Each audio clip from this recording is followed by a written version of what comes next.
Salam sejahtera Malaysia, Denyut Nadi Suara Rakyat bergema di channel ini.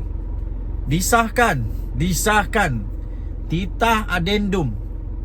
Disahkan titah adendum daripada bekas yang di Pertuan Agong Malaysia tidak bertanda tangan daripada baginda.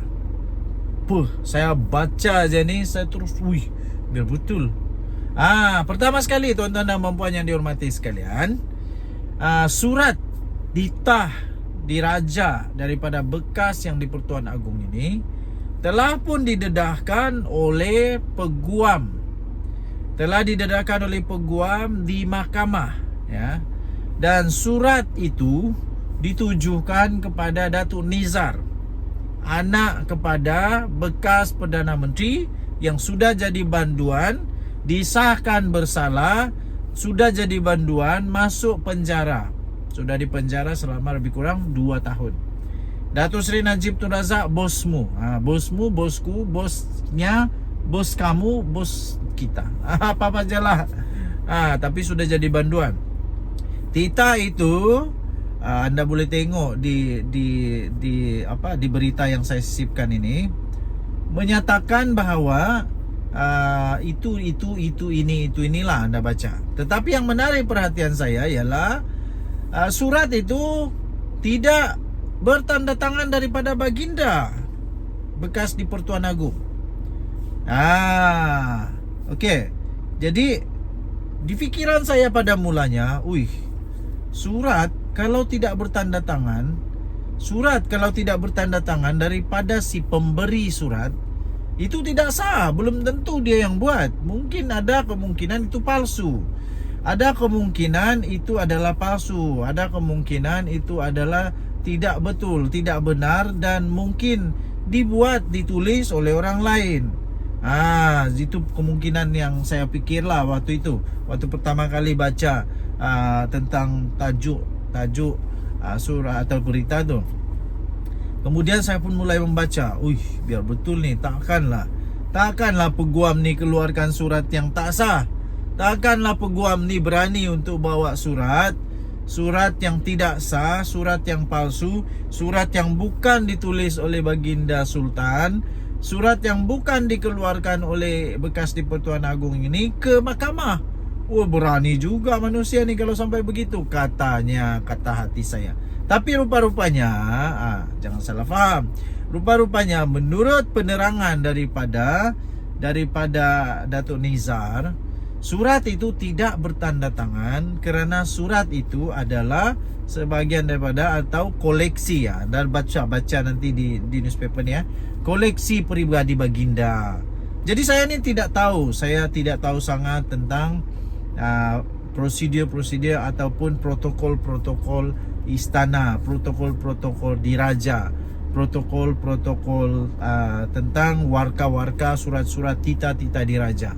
Mungkin anda yang tahu, anda boleh komen supaya kawan-kawan yang lain, teman-teman yang lain boleh mempelajari bagaimana protokol, bagaimana proses titah diraja keluar.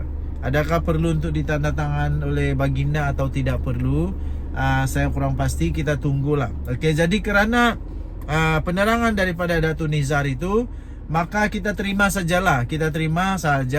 Dan kerana itu sudah dibawa ke mahkamah, saya percaya benda itu diterima oleh mahkamah.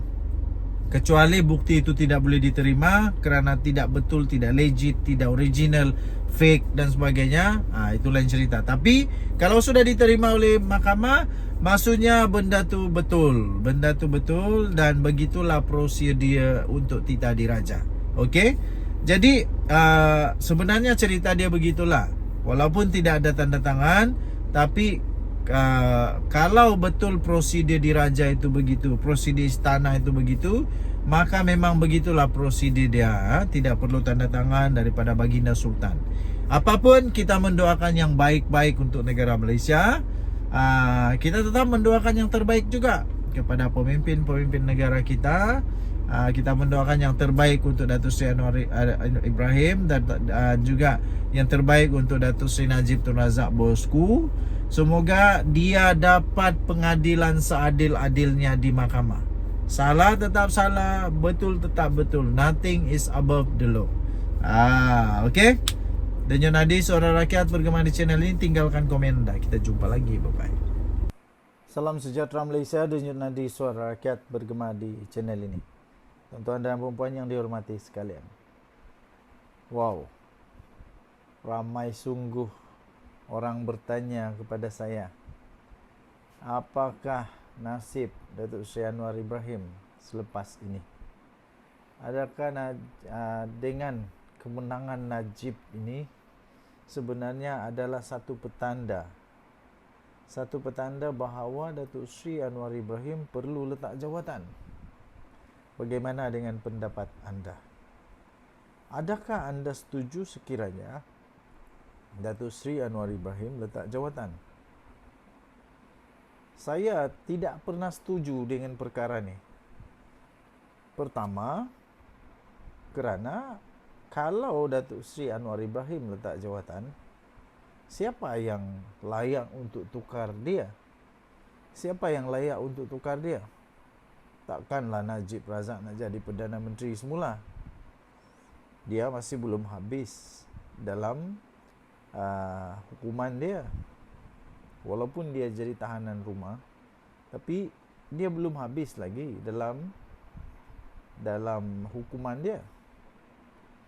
Dan adakah kita mau nampak, kita mau tengok, kita mau lihat Perdana Menteri daripada PAS?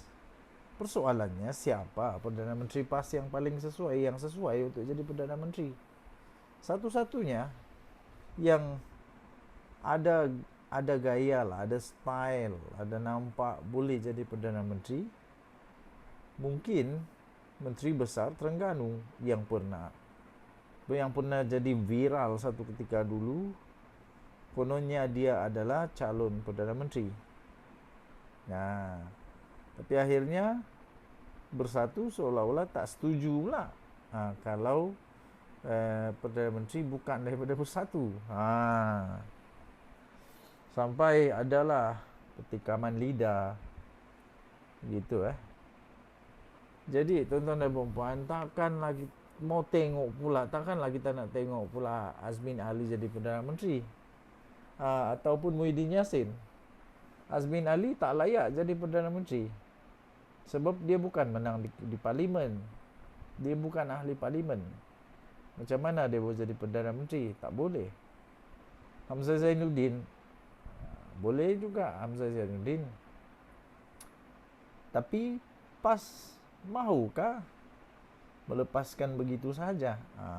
Jadi tuan-tuan dan puan, hanya dengan satu alasan ini saja pun sudah kita tengok, boleh nampak bahawa Perikatan Nasional tidak boleh melahirkan seorang calon Perdana Menteri yang tunggal, yang betul-betul mereka sekata, sehati dan setuju bahawa calon Perdana Menteri itu adalah satu calon saja. Semua nak calonkan calon Perdana Menteri, berlainan dengan Datuk Seri Anwar Ibrahim yang jadi satu-satunya calon Perdana Menteri. Ya, satu-satunya calon Perdana Menteri. Kedua, walaupun satu tu sudah cukup, tapi tak apalah, kita tambah satu lagi. Kenapa Datuk Seri Anwar Ibrahim tak perlu letak jawatan? Kerana Datuk Seri Anwar Ibrahim adalah Perdana Menteri yang terbaik dalam sejarah, yang dapat membawa negara Malaysia mendapatkan potensi pelaburan paling tinggi dalam sejarah. Dan satu-satunya Perdana Menteri Malaysia yang berjaya mengekang virus kanser rasuah. Satu-satunya Perdana Menteri. Jadi kerana itu ya tuan-tuan dan puan, saya tidak setuju kalau Datuk Seri Anwar Ibrahim letak jawatan. Apa pendapat anda? Tinggalkan komen. Kita jumpa lagi. Bye-bye.